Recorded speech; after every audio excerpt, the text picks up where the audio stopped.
Can you say something? Testing 1, 2, 3, testing. Amazing. I've started counting our likes. It's so many. I know, it's really in the first a lot. 5 minutes. Episode 5. Episode 5. So can you see me in that one too? It's like in both of ours, we're a sliver. Okay. So You're mainly on yours. So should I look at this one? I think we should. I don't know. Or maybe we should have them crossed.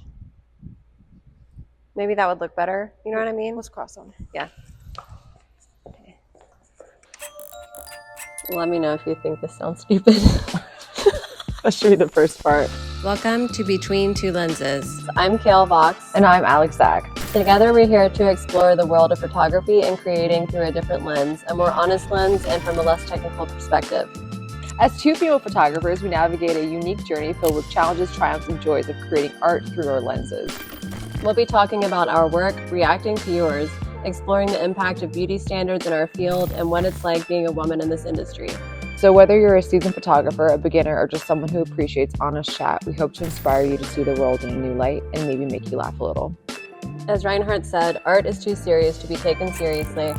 This is Between Two Lenses. Let's get into it.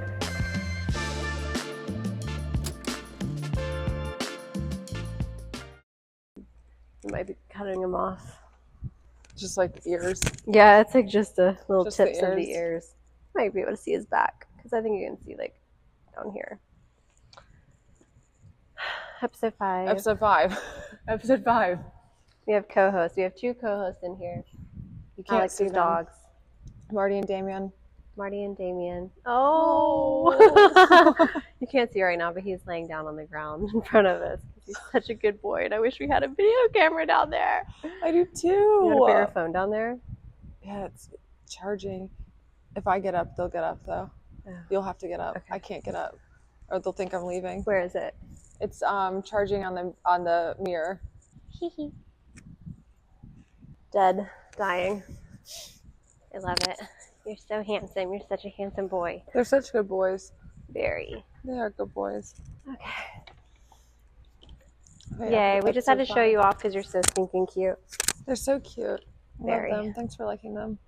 I I feel like a love weird them. dog mom sometimes. I I'm love like, all look at animals. them. Look at them. But I love animals too. I like them more than people. They can, like we were talking about before we started filming, the animals can literally do no wrong. They do no wrong in my eyes. They could like literally tear everything up and I'd be like, it's fine.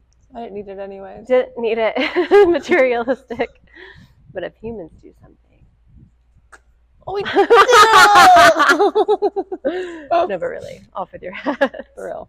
You should know better. You should. Animals you should be rewarded for being so stinking cute little babies. Okay. So we're like 5 episodes in, but only one release. released, and so I'm gonna try my best. We're aware that we say like a lot, so We weren't aware until I started editing out the likes. The ones you're seeing, it's actually, we edit some out, which I don't know if you can believe that. it's a buffering thing Yeah. for me. Oh, it totally is. I think it's the same. Like and it's like when you're processing. But there's been lots of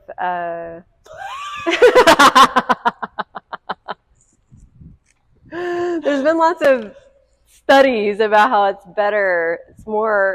It's better if you cannot. If you can just like take the pause instead of filling it with the like or the It's better for you. it's better. So we're gonna try our best. But no promises. I don't even notice that I do it. I didn't notice that I do it until I hear myself and I'm like, fuck. All like, the likes. like I don't like no. like why am I doing that? Like I don't even We don't fucking like know no. I'm doing that. Well, fuck it. That's who we are. That's who I am. I'll try. Yeah. But I am aware of it. We're aware of it. We fixed the mic situation with the hair. So we're learning. We're learning very fast. That very fast learning curve. Yeah, it's fun. Yeah. I enjoy this. I look forward to it every week. Me too. It's my Yeah. favorite thing right now. How's your week going? It's really good, actually. I like purposely took some time. I'm trying to have work-life balance, which is very hard for me. And I realized that I'm like an avoidant type of person. That's like my personality type. It's just like avoidant as hell. And Cocooning. well, when I get stressed, I just like really lean into work. Yeah. More and more. And then it was this thing talking about, we could have a whole nother episode about this, but it was basically like it's a dangerous place to be because the outside world sees it as like you have this amazing work ethic. And so you get praised for the thing that you're doing.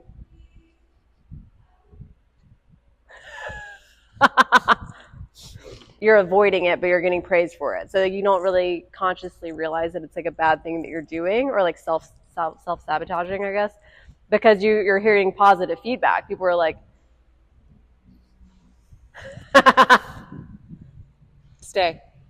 he's like, no, Stay. Stay. Shan't. Here we go. Maybe they're turning it on out there because they're bored and it's quiet.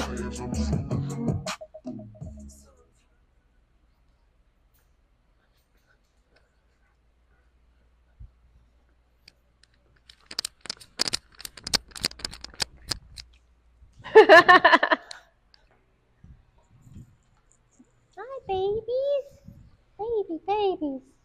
So we're it's basically feeding into, it was like mind blowing when I realized it. I was like, wow, I fucking do that. I realized like the more stressed I am, even like I've had deaths, very close people die to me, right? And it's obviously traumatic.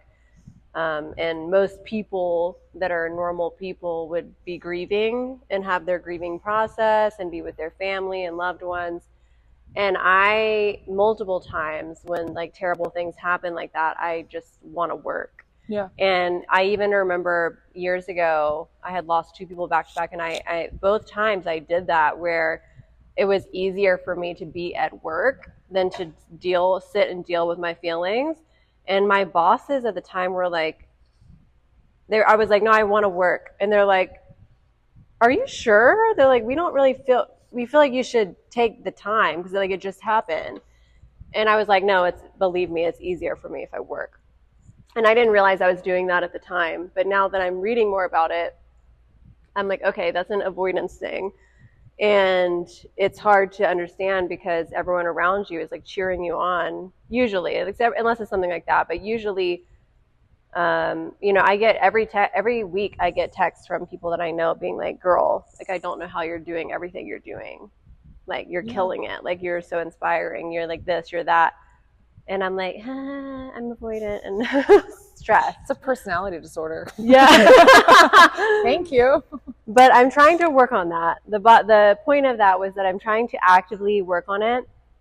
So this week I had lunch with a dear friend of mine. He had reached out to me like a week ago and was like, hey, I'd love to see you sometime soon if you have some time. And I was like, at the time, I was like, no, I'll let you know because my schedule's crazy right now. So I just don't know if I'll be able to fit it in. And then I was like, what are you doing? Go do something social, right? Be with your friend. That's the important part, right? That's the important thing. Just like go and be with the people that you love. So I made the conscious effort I had a free day that I could have spent editing all day like a mole, a mole life. But I made the conscious decision to go see my friend instead. And then we went to lunch, and then halfway through, he's like, we were having amazing conversations because we always do. And he was like, do you want to go get coffee after this too? And I was like, yeah, I do. And then I thought about it more, and I was like, I really, really do. And then he was like, why did you say it like that? And it made me really think about why I said it like that. And I realized I was like, because I realized most of the time, sometimes when I'm doing something social, I feel like I have to because I know the other person needs it. But I could work 24/7 like a machine. Well, I think that's where we get along too. Because I want to hang out, but that also means work on our laptops together where we edit into oblivion. Talkies. Yeah. And just chill. Yeah. I like that though. I do too, but is it okay? But it was a nice feeling to realize that like most of the time when I'm saying yes to social things, it's because I know that they need it, not because I need it. you know? That's good. And it's good. So you did it for once to like. I did it because I wanted to do it. And when I said, yeah, I want to do that, I was like, I really want to do that. And it was like a surprise to myself because most of the time I'd be like, oh, no, I got to get back and I have a lot of work to do. And I'm like, fuck that. I realized we're just like on a floating rock flying through space. And I need to start making time for things besides work. So my week was really, really good because I had like very good self-discovery and trying to balance out. Yeah. How about you? It's good. It's good. Like I think it's good. I mean, I've been working a lot too, and I'm really similar to you with wanting to work. I think once you've created something and it gains momentum, then it's something that you know it's you that's like creating more and more momentum. So there's a safety in that. And so I rely on my work, even though it does give me stress at times, which we've talked about. I still do rely on it to also give me a lot of peace in my mind because it's the only thing that stops the other chatter, which I do not like. Yeah. Like there's chatter of the work and like, am I good? Am I bad? Is this the client's gonna like this? But then there's like the other chatter of like, what is my purpose? Like, which I don't want to go there. Which is funny because we're going there today. Yeah, so we're totally going to go there today. But yeah, I had a similar week. Not a similar week. I worked actually a lot. Got caught up on a lot of things. Feel a lot more relaxed because I'm caught up, and then I'm starting other projects. So starting to pick up a new plate and spin them. So like finally clear that off. Let me add a few more. Let me just add a few more. Yeah, it's just and everything too. Like I feel like ding, ding, ding. We were talking about, even though we both don't drink, that it would be you'd be really intoxicated. You guys would be wasted on the floor, cannot move. It was a drinking game for our likes. Bad. Shit, what was I going to say? Crap. You were saying that you've also been finding some balance and you're caught up and... Balance, caught up. Feeling more at peace. More at peace. Which is so nice. It is nice. It's so nice. It is nice. And I really liked watching our podcast. I know. It was fun. We hope you like them too, but I really liked it. We got a lot of good feedback. I was telling Alex, I think I'm always, I think I was so chill about it before it came out because I think we were so busy about putting everything together and filming and all these things, right? And so again, avoid it. I'm like lost in the work and I'm loving it. And then like the night before, I got severe anxiety about it being released. You're both anxious. I was like, are we stupid? I was like, oh God, everyone's gonna hate it. But it wasn't true, and we got lovely feedback. It was so good. I was so surprised that we had as many people watch it as they did. I was totally expecting it just to be 2, and it would be from her. I know. So I was pumped, and it's growing. Oh, shoot, I remember what I was gonna say with the work. I feel like it's also it is a trauma response, or else I had a therapist that would tell me like to stop like arguments or to stop like thinking it's like get into your work. And I think I did that replacement instead of like freaking and panicking and like just sitting and still. It was like put myself in action, and so now that action is my work. And now so when anything is going wrong, I'm like, I'm gonna work. Yeah. And life is lifey, so things go wrong. So I work a lot. It helps. It does. I do the same things because you're avoid it too. Like it's like, because if you think about it, if something terrible happens to you, if you have like a loss or a breakup or anything like that, and you're just sitting there thinking about it, guess what you're going to be thinking about? That over and over and over. And you're going to be like crying in your fucking Fruit Loops. And that's happened to me before. Ditto. Like literally Loops, like burst out into tears. It wasn't Fruit Loops. I think it was some other cereal, but that's just like organic oatmeal. I don't actually like Fruit Loops. But no, but I do love cereal. It's my favorite cheat thing. I love cereal. I'll eat it for breakfast, lunch, and dinner. I love it. I know. What's your favorite cereal? Okay, right now I change because I'm that fucking crazy. It's the fucking tick that I like have to eat it to death, and then I don't want to see it again for a year. I do that for hummus for 5 years now. I do it for everything. I do too. And it rotates. It'll be like, it's a neurodivergent thing. Is it? Look it up. Yeah, somebody told me that. Do we have Asperger's? I don't know what I have. I probably should get diagnosed, but it's really expensive, and I'm just like, whatever. It is what it is. I've lived this long with it. It's fine. We're only in these skin suits for like another 40 years if we're lucky. On to the next. But it's nice. But it's nice to know because I never knew. I was like that since I was a kid. We kind of talked about that on our first episode. Like I'll eat one thing. Like for a while it was like goldfish, and that's all I wanted to eat was goldfish. I've eaten like bags of dry Cheerios. Like I went through like a Mexican food phase where like all I wanted was Mexican food. I just have that. Like right now it's Takis. Love fucking Takis. I eat Takis every day, like breakfast, lunch, and dinner. She brought bags of Takis. She ruined me forever with Takis. So but right good, now though. my cereal of choice is honeycombs. I'm obsessed with them. Fire. Fire! And I love Captain Crunch, but it really hurts the roof of my mouth. It hurts mine too. I have to let it soak. I have to let it soak in there and like it's soggy. soggy. Yeah. What is that? I like soggy Frosted Flakes too. I stabs like me in the roof of the mouth as well. So I'm like, not safe, and we'll let it soak. I like Frosted Flakes. Okay. Frosted Flakes. What else? I love Trix. They're for kids. I like frog cereal, Smacks. What? Oh, I like Smacks too. Smacks. I like Smacks Cheerios and Smacks together. Ooh, I've never like plain Cheerios or like Honey Nut Cheerios. Plain Cheerios and Smacks. That sounds good. I'm gonna have to try really that. I've actually good. never mixed cereals like that. I just mix those too. Oh, those are the only ones. Yeah, or I'll put raisins in shredded wheat. In shredded wheat, you never. What are you in a nursing home? I eat my shredded wheat with my raisins. It's good. Is it? It's really good. I did like the frosted mini wheats, but I would like to eat them. Yeah. I like to eat them dry. I don't like them wet. I like them like a treat, like a snack. You don't let them get soggy? No, I don't eat them with like specifically frosted mini wheats. I don't eat at all in milk. It's like my mom. So I just eat them like a there snack. Dry ass mouth. Yeah. All right, cool. Well, anyway, cereal. I don't even know how we got on the cereal tangent. Crying over. Oh yeah. So, but my point is that would you rather be doing that or would you rather be doing something productive? Yeah, exactly. It productive. helps. Yeah. Yeah. It Get does your help. mind off of things. So be nice to workaholics. I'm not going anywhere, guys. Yeah, be nice to workaholics because they probably are going through a lot of shit. They're either going through a breakup or going through like fucking midlife crisis, freaking existential crisis, existential dread. Hi, baby. Something. We're doing the toes. I don't talk to babies in baby voice. I only talk to animals in baby voice. It's not that bad though. I've heard some people have like really bad. I also talk to them in a language that is not an actual language. I'd be like, the my little papoose. Handsome. Okay, lay down. Everybody chill. Episode 5. Okay. Lay down. Lay down. That's a good boy. That's so good. Good job. Good job, guys. Well done. So, should we just jump right into it then? I feel like that was a really short intro, but I'm good with it. Yeah, I think we're good with it. I think it's because we're actually having a good week. Yeah. That we're not falling apart at the seams. Yeah, yeah. I feel pretty rested. Yeah. But I haven't been sleeping that well.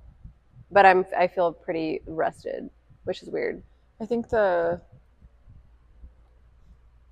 wires aren't as twisted as they were, or the screws aren't as loose as they were last week and the week before. Also, maybe it's because we've released this out, and so it's like a release of pressure. Because I think the build-up before, we had like all these episodes done. And plans. But we were like, plans together. And then, but we don't really know how it's going to go. So I think now that it's out there, we're like, well, if it's out there, it's like less stressful, less like build-up pressure, you know? Feels good.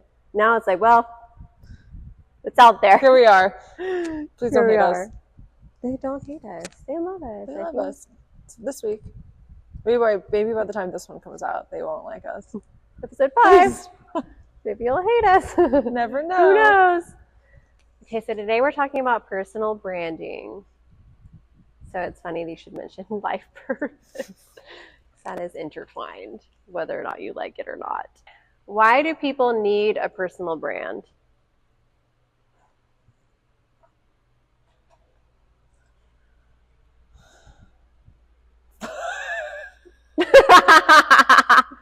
Well, I was thinking a bunch of things when you asked me that. I think if you are doing this for a living, it is essential, you know, to where what's your niche? What do you want to do? That's the most important. And then also money. But to live and to do what you want, you know, for money. But I think it's essential to have a brand so that you kind of stay the direction that you want to go to. So that's for personal reasons. That's why I stay into like I take editorial portraits. Like that's my vibe. That's your lane. That's it. I don't do commercial. I mean, I can, but I don't really get booked for that. I don't do weddings. I'm not a wedding photographer. It's too much pressure. So much pressure. So much crippling pressure. It's a no for me. That's a hard We're pass. avoidant. No, we're good. No weddings. We should try it together though. Okay, I actually thought about that because we What if we knew did some it other together? people that did like teams that we know, and I'm like, we would kill it if we did it together. Let's do it together. We would make so much money. Let's just The do money it is endless. Let's just do it together. We could do it together, and then there would be less pressure. And then if we did, you know what we could do? Because my fear, we're like, sorry about your branding. We're going to talk about our new wedding. our new business venture.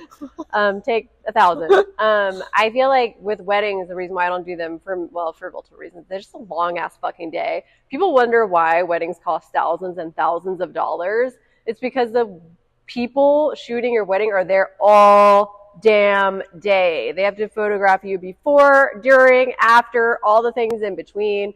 And then you have a billion photos. Usually with like a branding shoot or something like that, you have what, like 10, 20 maybe? 10, 20. It's a billion. But hundreds and hundreds of photos too. And like the planning it's and just, lots of people and yes. emotions. And then it's like also after, my biggest fear, because we've all been there where something happens to our card or something gets corrupted, because that shit happens all the time.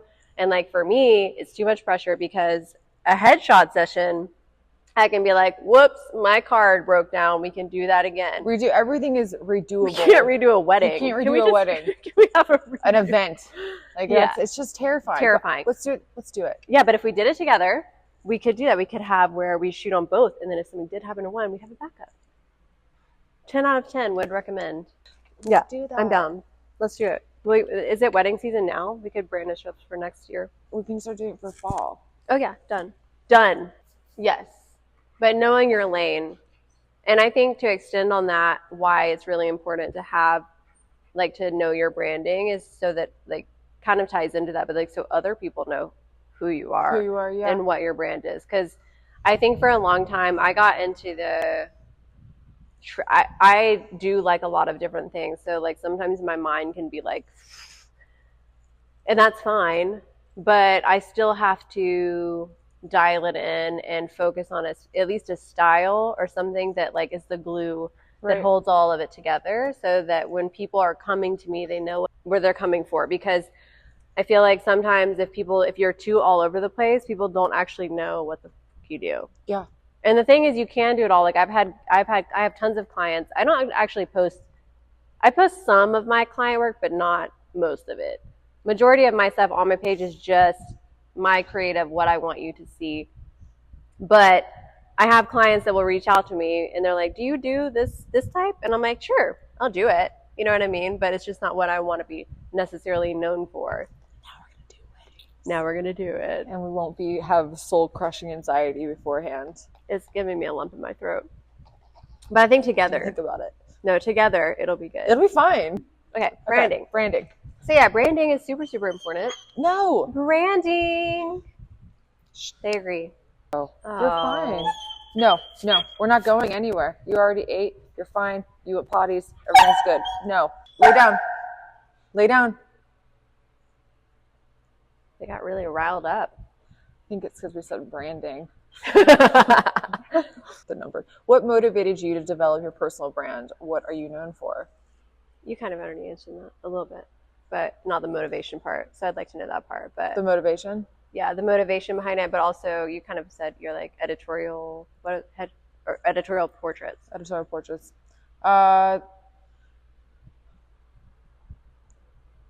I wanted to have a broader market, that I wasn't just doing models, that I was doing, or people that are into talent, that it was a mom or a business CEO, that they just wanted to have not your average headshot.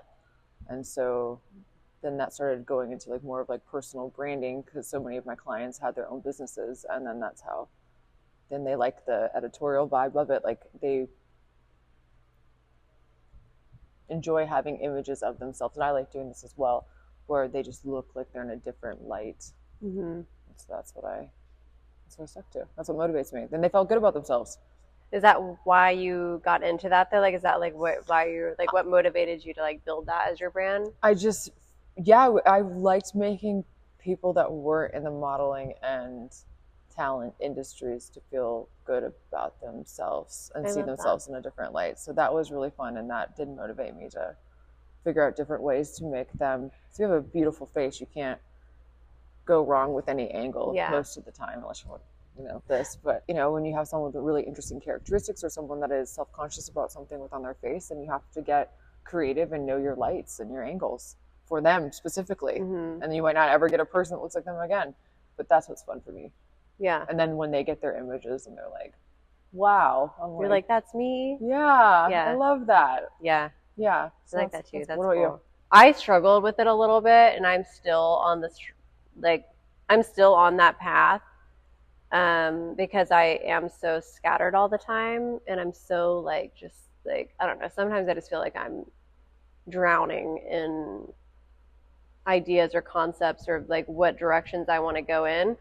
But I think my work got better, and I got way busier with bookings when I started narrowing. So it was like a conscious effort. It wasn't really because I found inspiration to do so. It was more out of a necessity that bitch, if you want to make it in this industry, you're going to have to figure it the fuck out.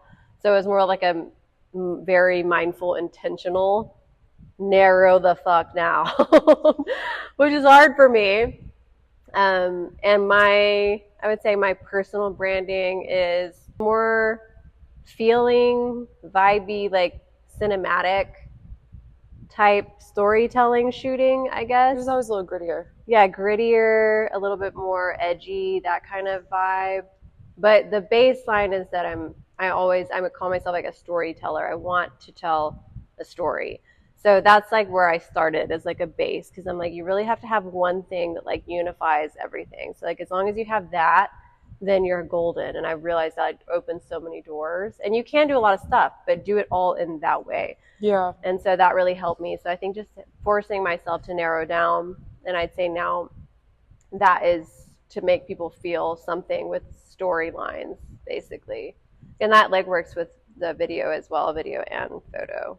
I think too, for the branding, I love newborn photography or kids photography, but I don't have children. I don't have babies. So I'm scared of holding newborns. It's not my thing. It's terrifying. And so if you continue, let's just say I took a really amazing photo of a newborn, then they're going to display that photo, and then you're going to have more and more business of something that you don't feel comfortable taking photographs of. So I do think it's super important, another little thing to stay in your brand. If you don't, I like the babies, but I don't want to break them. I'm always they're so tiny and fragile and new. I was like, oh my gosh, does this flash okay on them? Or, it's hard. It's so crazy that you bring it. So everyone knows that babies are not my thing. Okay. But I'm just very honest about it. It is what it is. 2024, get with the program. But I have had an immense amount of baby work lately, and I guess it's not babies though, it's mothers, about to be mothers, so they're not actually here. So I think that's where I'm I can do it. They're not here yet, so they're still in the womb, and I'm okay with that. But I've had a ton of baby showers, gender reveals, maternity shoots, and I'm who would have thought? And obviously I'm not marketing, because it's not my brand. Nothing. It's the opposite of my brand. But I will say that it's the universe trying to soften your heart. Maybe it actually was so I've worked with this one, and I actually do her. I want a baby. No, I don't. Don't get any ideas. But it actually did. I do this one of my clients. I do their branding for her company, but then she was pregnant, obviously. So I did her gender reveal and her baby shower, and her family is so lovely. That it's not my thing at all, but every time I shoot and it's their family gatherings, it's just it almost the last time I shot with them, it almost made me teary because I want a family. They're a very, very large family. No, I don't have that. I don't either. And I've never been that big of a family person. but you can tell that it's just like a huge loving family. And you could tell that everyone it was very, very warm. They were like, did you have a good time? They like made sure I ate, and they're just very warm beings. That's sweet. And I just I'm like, I would do that all day because it just feels good. It feels good to be around good people that are loving and caring. And but it is crazy to me that I've had so much baby stuff because I'm like, don't you guys know that's not my brand?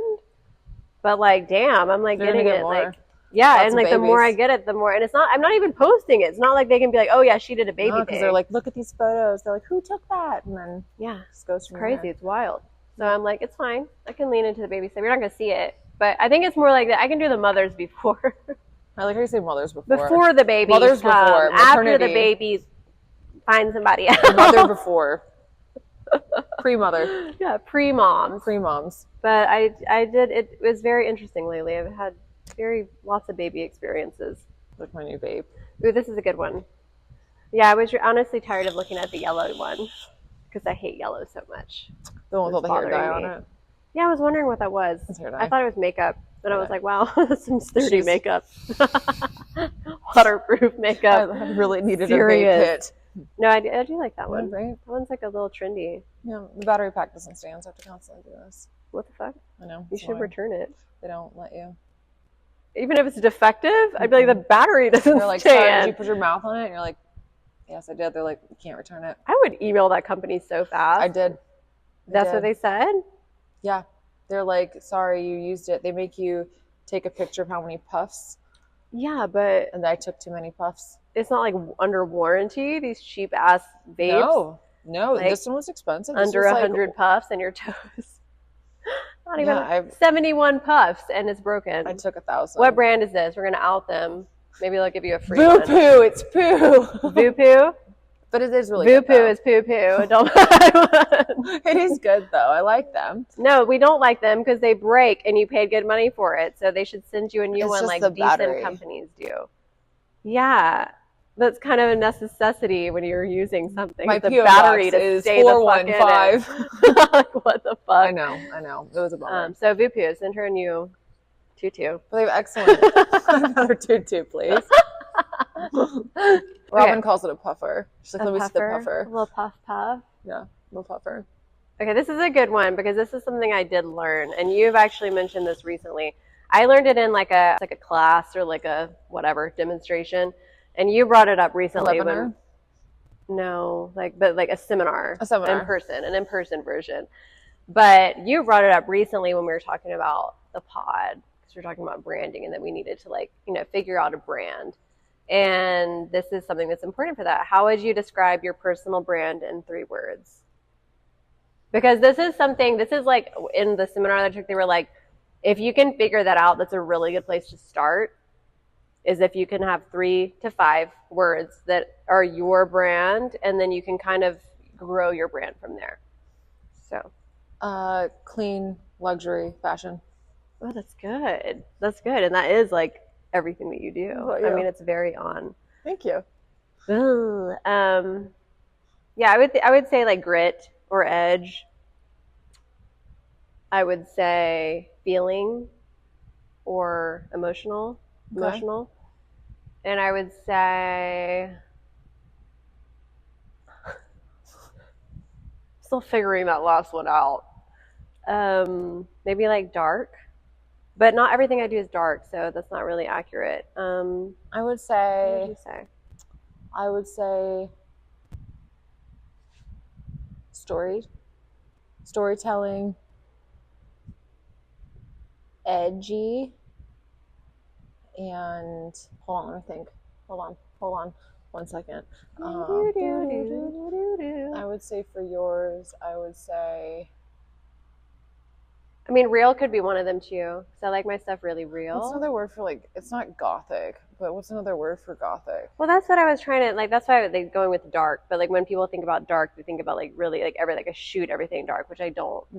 But that vibe, yeah. I would say it's like vampy, but not everything I do is vampy. Like some of it is light, but I feel like most of it has like gothic flair. Yeah, but not everything, because I do a lot of like lighter That's true. You more did do like that. good feeling stuff sometimes too. I think I'm still working this shit out. You had New Year's like that. Mine is more like I just don't like. I'm still figuring that out, and that's probably why I'm still working on my brand. But I know like the feeling, like storytelling is in there. That's for sure. I I feel like yours is like a little more punky. I remember like when we were talking like I don't know last year or something like that. I was like, I feel like you'd be really great at taking photographs of live performances of musicians because you're able to get like those angles and like you enjoy capturing their emotions while they're yeah. singing. I'm like, please don't move there. Hold it. Yeah, I do love movement in my stuff. Yeah, you're a little punk. I think Yeah, it's cool punk. punk that could go along with like the Punk edgy gothic. kind of stuff. Punk gothic. I think edge covers most of that Edge. though. It's got an edge. Everything I do, I try to have What a are little the other edge. two words though? Like feeling, like storytelling. Storytelling. In that same, I want you to feel something when you look at my stuff. Like it needs to tell a story or be impactful to you, usually, unless it's just like a client shot that's more like, branding and then it's like, happy. I mean, real, I want everything to be pretty real. Like I could shoot film a lot or like black and white photography and like very real, but I haven't done like the thing is like Sean, my girlfriend, is her favorite stuff of mine is my grittier old black and white stuff. Because I thought there was a time that I toyed with the concept that I wanted to only shoot black and white photography. But then there's certain things that I just like love in color and I couldn't let it go. Especially when you have someone that has like really cool eyes. Yeah, or just like clothing, like fashion Yep. and stuff like that. It's hard to like get certain things. Do you ever look at your old stuff? Like sometimes I'll look at my old stuff and I used to think it was all shit, and then I'll look at it and be like, "Oh, that was really fucking good, Alex." Yeah, I have some stuff like that. But I used to be like, "Oh my god, this is trash," and some of it is trash, but there's a lot of it that I was just really experimenting and not in a groove yet or in a brand yet, and there was some really cool stuff that I don't even know if I could go back to shooting that way because I just have a brand now of how I shoot. I think you could. I think it's good to still like push yourself and experiment in things that aren't in your lane, because you might end up liking it, or it could show you different ways to do what you're doing now. Kind of like expand it a little bit.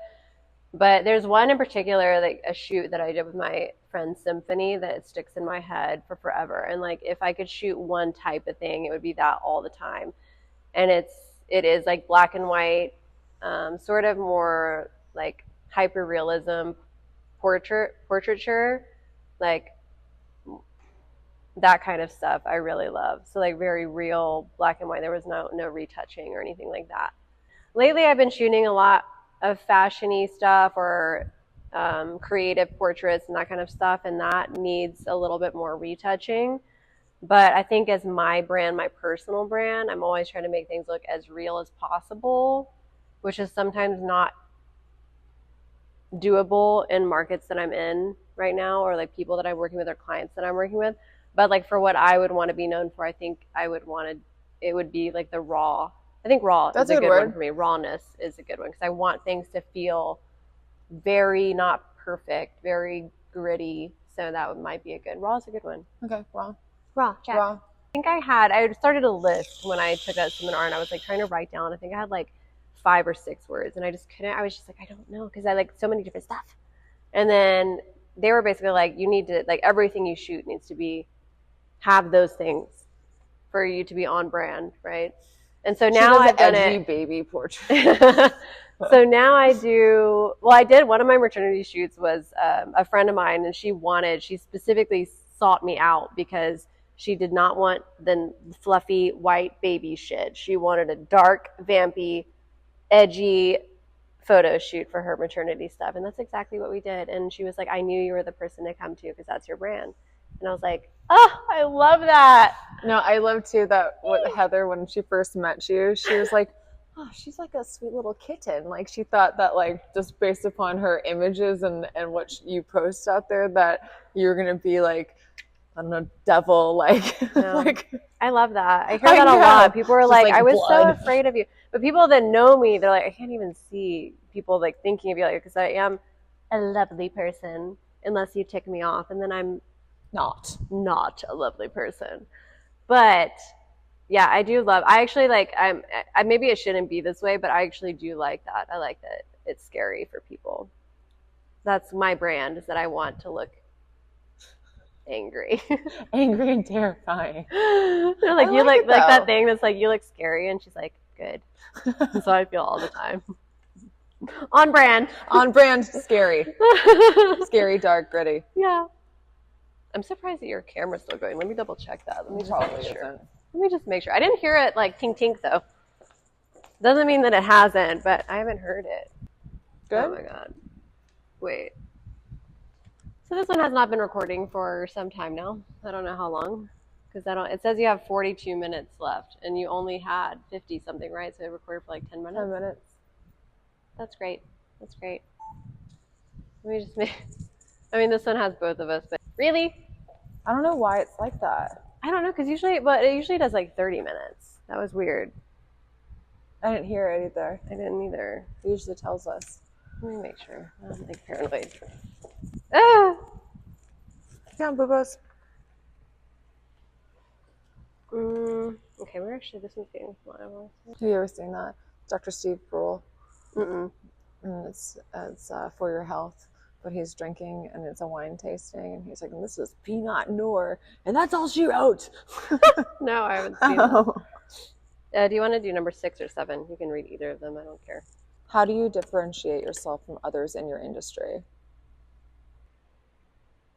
I think that I am different because I am doing a little bit more edgy stuff in my general vicinity. I don't think a lot of people that I have obviously know other photographers doing way edgier stuff than me, but here in Atlanta, there's less of them. And actually I've been turned down from agencies because it is not on brand for Atlanta.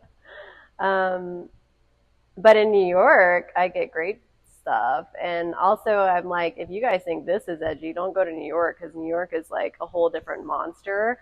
And I actually love shooting around other photographers up in New York because they're on a whole nother level of edge.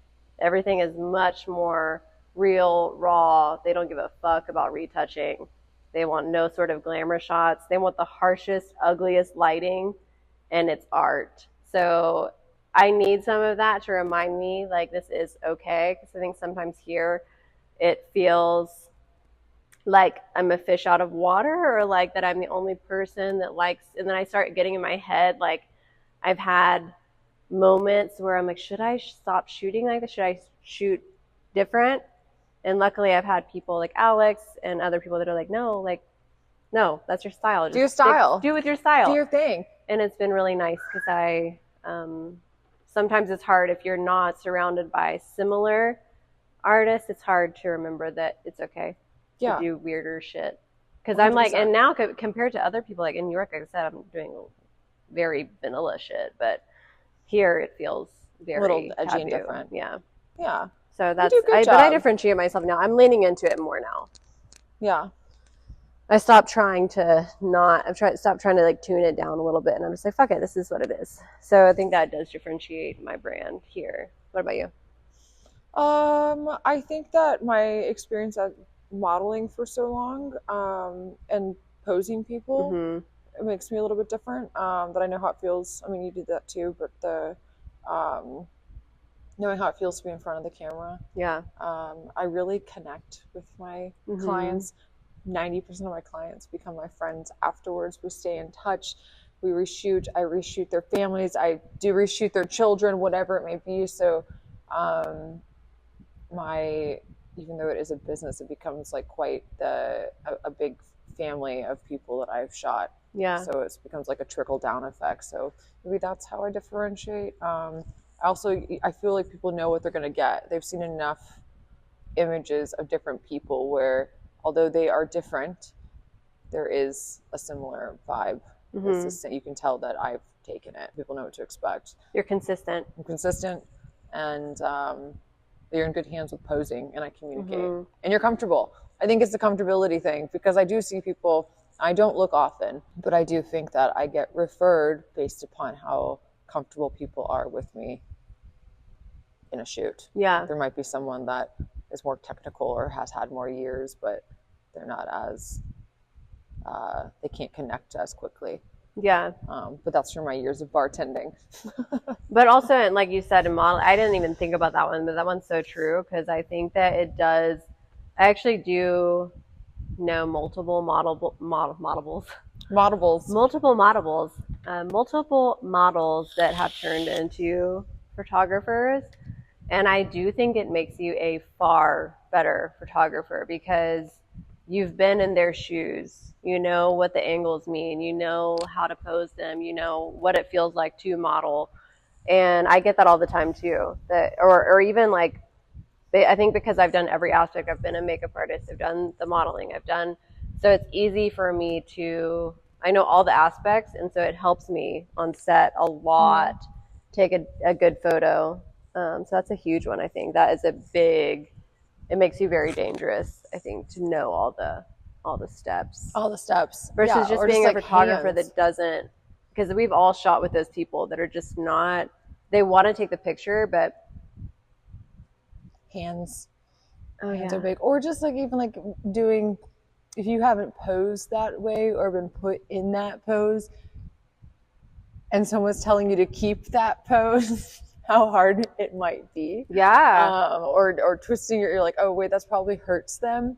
Just stuff like that. But I mean, whether you've modeled or you haven't modeled, I mean, if you haven't modeled and you've been taking photos for so long, then you do understand that certain poses might physically not be easy for people.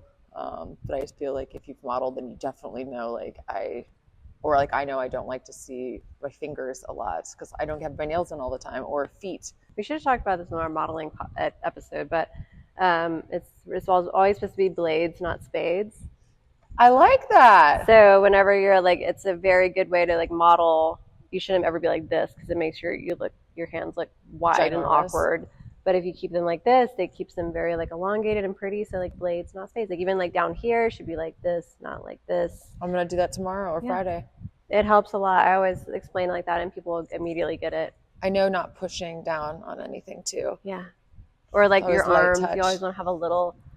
No, this is another modeling episode. It's gonna be our shortest episode ever. I don't know. It's 54 minutes. I'm worried about that wasn't, but I think it'll be fine. Okay. I'm a little anxious about it. I'm like, are you recording now? Please tell me you are. Please record. I can't hear. I don't know why we didn't hear it. That's weird. Can you share an example of how your personal brand has positively impacted your career or business? Well, you make lots of friends. Yeah. This is like all my friends are my clients. They are. Yeah, I can see that in you. And that's like a really, really good sign. Thanks. That people love to be around you. Yeah. You know? They're like, damn, this bitch is cool. Sometimes. Hang out with her. Most of the time. Yeah. Yeah. Most of the time. Most of the time. I haven't experienced that, Alex. You won't unless you tick me off. It's the thing though. Yeah. I'm really good as like with clients, it's like people that are working for me though, or I'm referring them to work for me on a shoot. I do have like expectations, and that's like the only time when it's like can be sometimes dicey. Oh, right. It's like when you, because your name is on the line. My name is on the line and I referred you. So that's the only times where I've had moments where I have not been happy. Yeah. It's when. That's fair. But it's usually like, I think I have,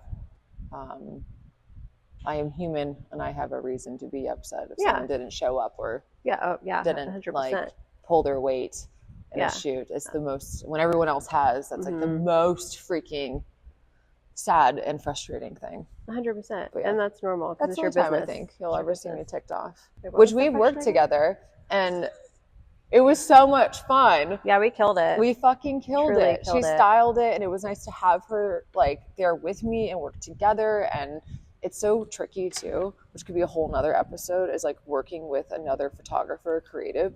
Because if someone is like it's like you have to keep a boundary of like, be like, hey, how do you like this? Which Kale totally did. That was like, hey, like she still had me as the role as a photographer, even though she's also a photographer. We all like kind of stayed in our lanes. Yeah. Like I didn't go in her lane, even though I have experience with styling. Like you do that. That is your thing. Yeah.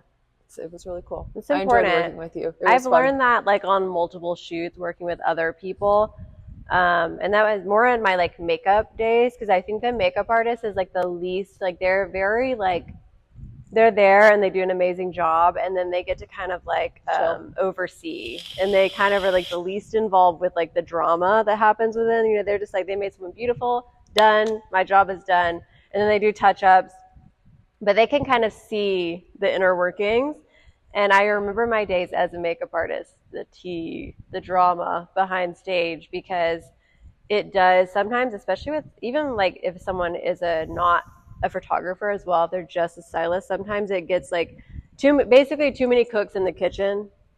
Yeah. It's gonna burn things down. There's no Sue. No. There's just all executive chefs in there. Yeah, and then you get like other people, like someone brought their mom or friends, and everyone's like, oh, why don't you do this? Why don't you do that? And then it's just, you get lost in the sauce. Well, you have to have like a good team. You have to Yeah.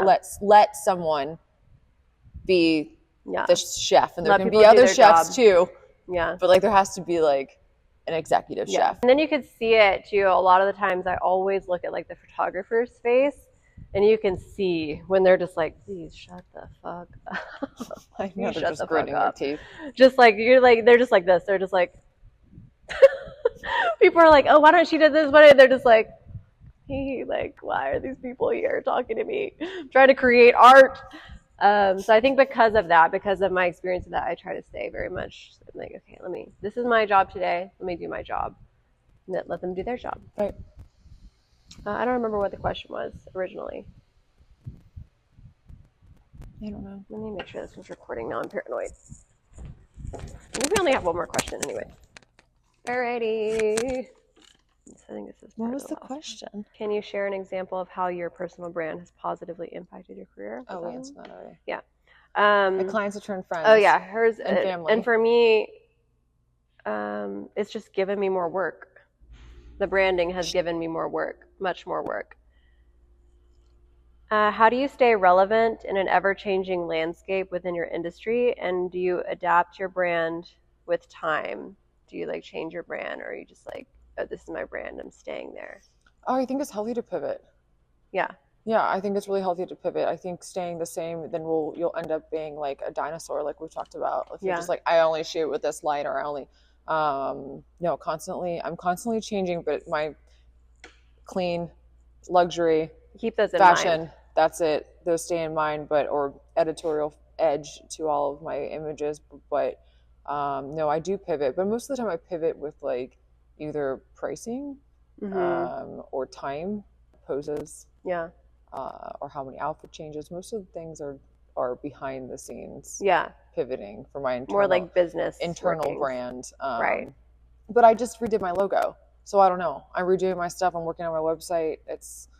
I'm gonna start going by Alex Zak instead of Alexandra Zak, because all the time everyone calls you Alex. Everyone calls me Alex anyways, and then is it Alexandria? Is it Alexander? Oh, yeah. And even though I love my name and I love my full name, and then people will be like, oh, I emailed you, but they spelt it DRIA. Yeah.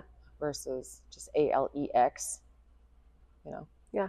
These are so. But I don't know. I think it's good to pivot and change and mix it up a little bit depending upon what you're getting. What about you? Yeah, I think it's important to do that as well. I think evolution in general, like even as a personal being, is super important. Only dead people are stagnant, so keep that in mind. You know, like you got to be changing. Also, you will get left behind. Like this is a very, very fast pace. Honestly, anything. I mean, like branding can be not just within our fields. Like branding in any field, no matter what you're doing, is so important. And the most successful people have figured out a very solid brand, and they stay within that, and then they adjust when needed. Yeah. But they also don't stay the same. If you think about any like companies or logos that have gone down, it's because they got stuck and they didn't evolve. Yeah. Like multiple like clothing brands and things like that, they just got stuck forever, and then now nobody wants to buy them because no one's buying that shit anymore. Or they've evolved too much, and then they don't even have completely off off just brand. Like everybody else. Like the Victoria's Secret thing. I think they're kind of starting to level out now, but I didn't understand at all. The Victoria's Secret thing kind of pissed me off because like I am all about inclusivity. Like I think it's very, very important to have obviously like a very wide variety. But your whole brand was this fantasy, sexy, like, nothing could touch it. Why can't you just keep your branding and involve more people?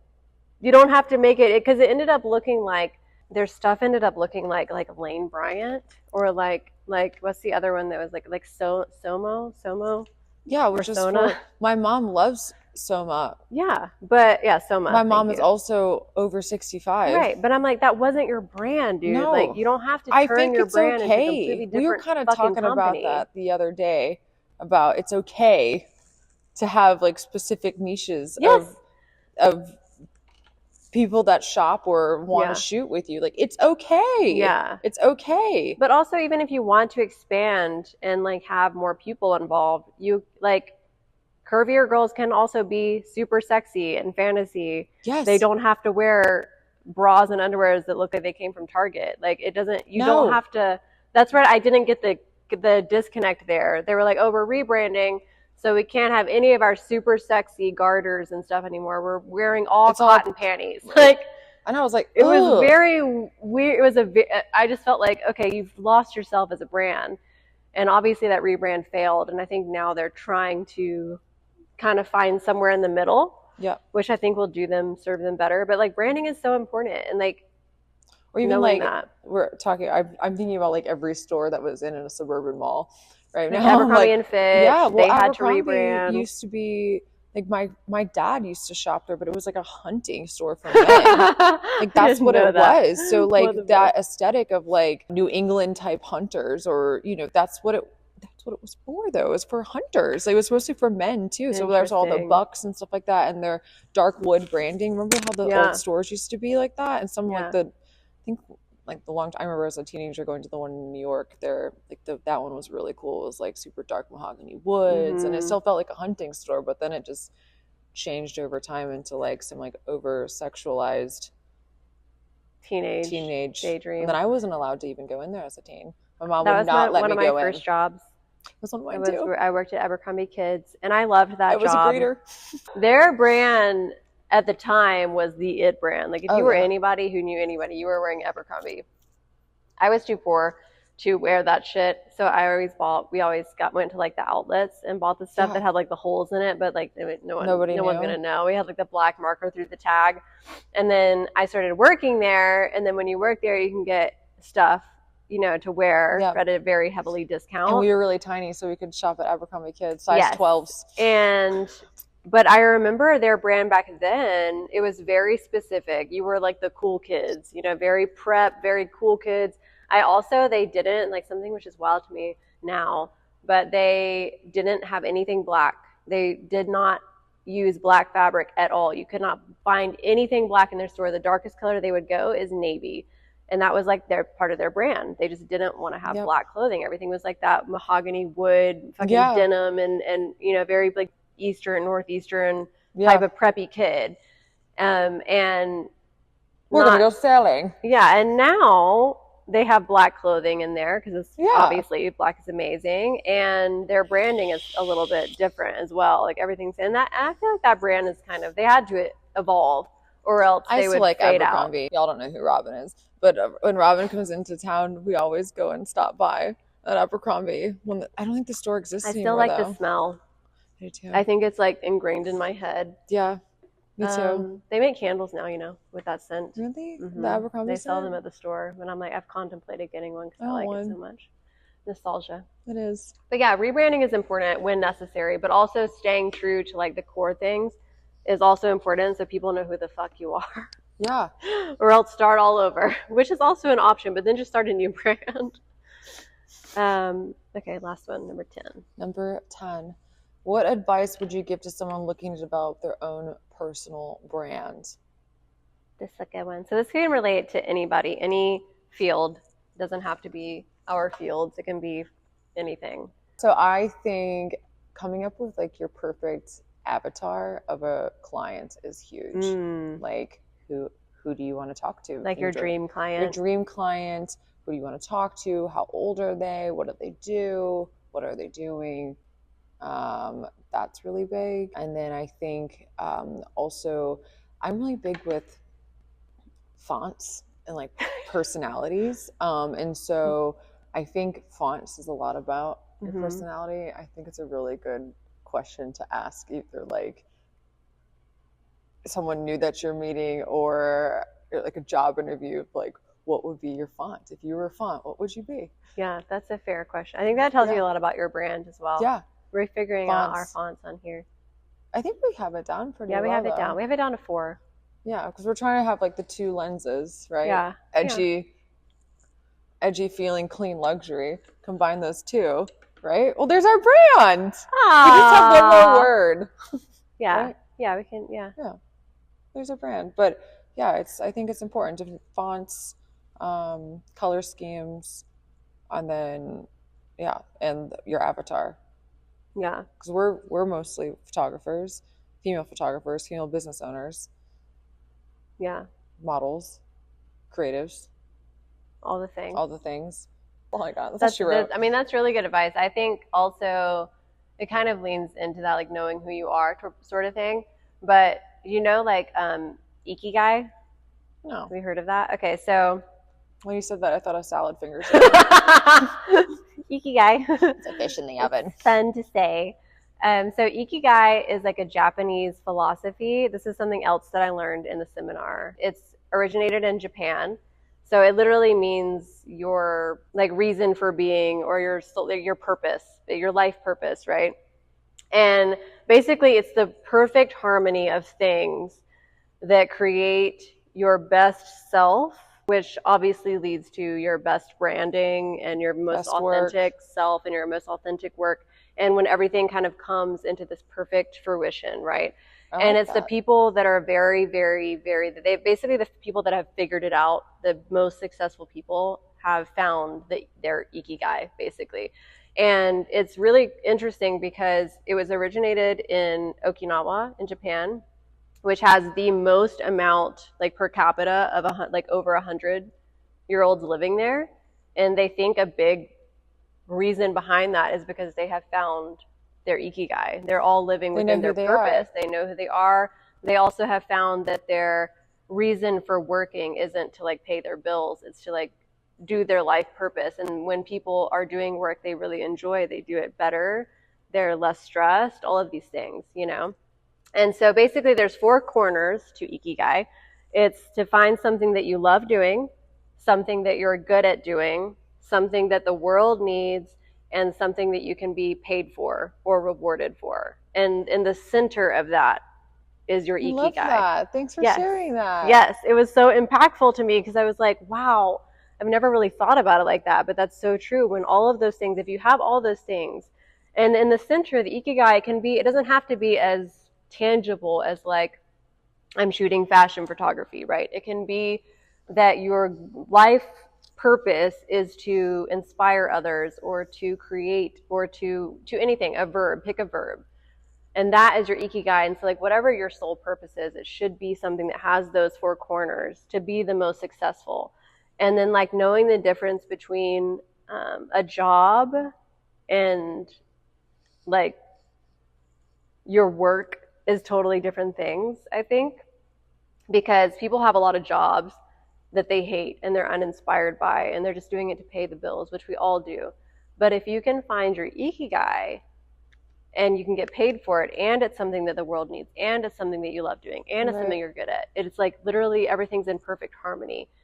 And I think that is a very important mission for personal branding because it is so integrated in that. And I feel like that's something I've been really trying to work on over the years, is finding that. And I think I'm getting really, really close to that. So Ikigai. I like that. I know, right? It makes a lot of sense. I feel like too that God, the universe, higher power, whatever you want to say it, that when you are on the path of figuring out your Ikigai, that then other doors seem to like open up. Oh, 100%. That your life seems a little bit lighter, and then connections start to like, it just feels like the back of the tapestry that you had no idea what was going on. All the strings were hanging around. You're starting to like flip it over that you can see there's a picture starting to form. Yeah. I think about that a lot, like where people, I think I've realized once I lean into something that is the right thing is, what are you saying? When you lean into something that it really is meaningful to you. I realize when I have tapped into Ikigai because trick is, or to learn it, because it can be like a lifelong thing to figure out your ikigai. You get it, then you die. Isn't it ironic? you ikigai and then you die. But you basically, they were like, start off part-time, as like your side hustle or whatever, and like figure it out. And then like, but eventually you want it to be all 4 of those things for it to be like your best, highest self showing up. And I think when you're in that path, like you said, it is, I've experienced when I'm in my ikigai, I can tell, because it is just like boom, boom, boom. It's yes, yes, yes. You can tell when you're not. Oh yeah, because everything feels harder and everything is in the way. Everything I think we weren't a couple weeks ago. Yeah, it ebbs and flows. I think it's coming back. My ultimate goal is to be an ikigai all the time. But like I can tell when I was doing my other job, when it was that was more like my full-time gig, and this was just like part-time. I wasn't in my ikigai because I had the fear of like not being able to pay my bills, and like what if I can't hack it was really holding me back. And once I swapped that and I did this full-time and that part-time just for like security, I've realized the more that I say yes to things that are meant for me, the more I get rewarded. Yep. And that is ikigai. It's like, yes, yes, yes. If you're on the right path, you are going to be rewarded. And I believe in that. Not you'll burn. Yeah. Well, everything will just feel very hard and frustrating. And it just doesn't feel right because you're like, it's like fighting against the tide, like, the tide that's going the wrong way. Upstream. When you could just like, go with the tide and flow it into the ocean. He just looked up. He's like, what tide? I think that's a huge part. My biggest advice for finding that. And I do like the finding your words. The words is cool. Start there and then go from there. Yeah. You can always change it later. Yeah. That's the thing too, is that you're not tied to it. But figuring that out will definitely open more doors for you. He knows we're wrapping up. I know. Are we wrapping up? We're finished now. Okay, that was it. That's it. This is us from the future. Because we forgot to do reactions like 3 times now. We're going to do one. One of them we have already. It was fine because we were going through my images that day we shot. I look like The Rock. What? I look like The Rock. Like The Rock when he was wearing those like... Oh, yeah, like the turtleneck days. Yeah, he was going through like a posh. Where the fuck did these all come from? Why like 10 years of photos? Yeah. Why are they still on there? Those are pretty, whatever those were. That's ours. Those are ours. Those are not you and me, but those are from today. Oh, shit. She looks great. Stunning. Oh, I see. I didn't see the bodysuit. I thought she was wearing like a shirt. This is just a very good thing I found that explains why certain brands really succeed the best. And I think these are really good tips, and it'll click why you should focus a little bit more on branding. So they sell power, exclusivity, and success. Coca-Cola, they don't sell sodas. They sell happiness, fun, and quality time. Nike, they don't sell shoes. They sell motivation, inspiration, and achievement. Apple, they don't sell phones. They sell creativity, simplicity, and innovation. Red Bull, they don't sell energy drinks. They sell excitement, adventure, and pushing limits. If you want to make your brand memorable and create a strong brand identity, don't focus on selling a product, sell an emotion. I'm going to show you the power of good branding design. Let's play a game. Which of these 2 products feels more healthy, right? Now, which of these 2 products feels more organic and eco-friendly? That one. Which of these 2 products feels more stronger?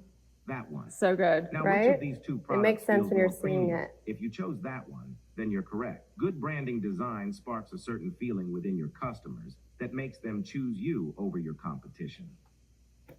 Right? So good. Right? And like when you're seeing it like that, you kind of understand it a little bit better, because you can say, oh, branding is important, blah, blah, blah, blah, blah.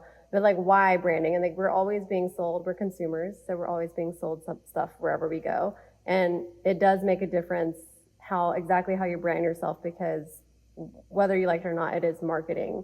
And it's all like, if you're like an organic girl, you're gonna choose the packaging that looks organic, even if it's lies, even if it's plastic. So it's important. Yeah, branding I like is it. so important. I love it. Loved it. Loved it. Any extra tea?